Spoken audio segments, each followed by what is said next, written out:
We have all been there. One day, you are totally fired up to start something new, get active, and the next, your motivation is just gone.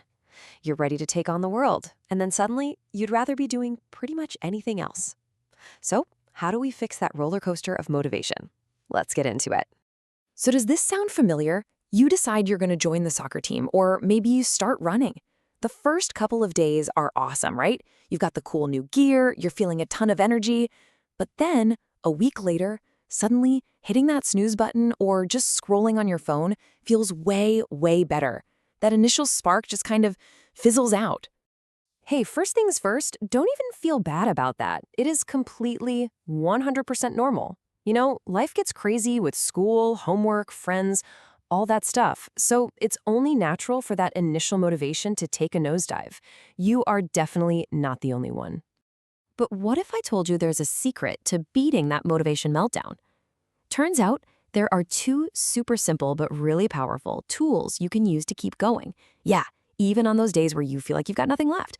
Think of them like power-ups for your brain. Okay, so tool number one is recognition. It's really just that simple little moment when someone, could be a friend, a coach, your parents, sees you putting in the work and just says, "Hey, nice job," or "Wow, you're really getting better." It's all about someone actually noticing the effort you're making. And the second tool, that's support. Now, this one is more about action. It's when someone actually does something to help you stay on track. Maybe they offer to go for a jog with you, or your mom gives you a ride to practice, or a friend just texts you, "Hey, how'd it go?" They're kind of in your corner with you. So recognition and support, they sound simple, right? But why do they work so well? Let's break down what's actually going on here, because this little bit of encouragement has the power to totally flip the switch on a tough day. Okay, picture a tough day. Your brain is giving you all the excuses. "I'm too tired, I've got way too much homework," or that little voice that says, "I'm not even that good at this anyway." But then, someone hits you with a good job and bam, everything changes.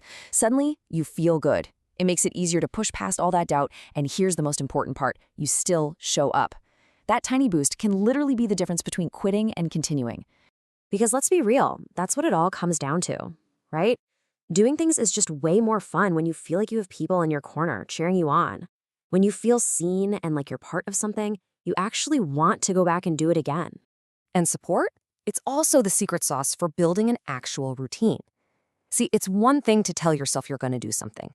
It's a whole other thing when a friend texts you, "Hey, you want to go shoot some hoops?" That little bit of accountability makes it so much harder to just skip it. And before you know it, it's not a chore anymore. It's just what you do. Okay, so we've covered the what and the why. Now it's time for the best part, the how. This is your action plan, the simple moves you can start making, like today, to both get this motivation and give it to others. So how do you get more of this in your life? It's actually pretty easy. First, just tell somebody what you're trying to do. Let them in on your goal. Second, don't be afraid to ask a friend to join you. Third, join a team or a club. Support is literally built right in. And last, but this one's huge, you've got to be your own supporter too. Notice your own hard work. Give yourself credit. But remember, this is a two-way street, and this is where you can be a total game changer for somebody else. See a friend trying hard at something? Just say, "Hey, good job." It makes a world of difference. Invite a friend to do something active with you. And maybe most important of all, stay positive. If they mess up, that's when your encouragement means the most. And now we get to the payoff, which is the coolest part.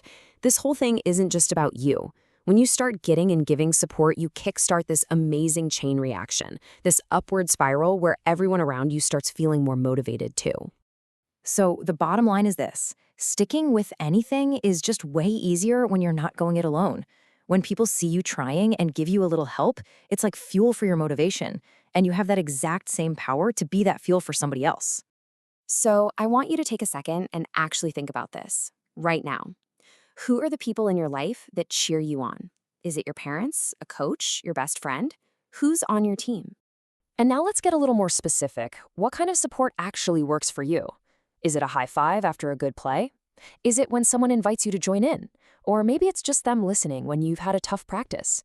Knowing what helps you is a superpower. All right, and to wrap this up, here's my challenge for you. I want you to think of one person, Just one. Who could you encourage this week? Who could use a nice job or an invitation to go for a walk? Go be that person for them, and let's see what kind of a difference we can all make.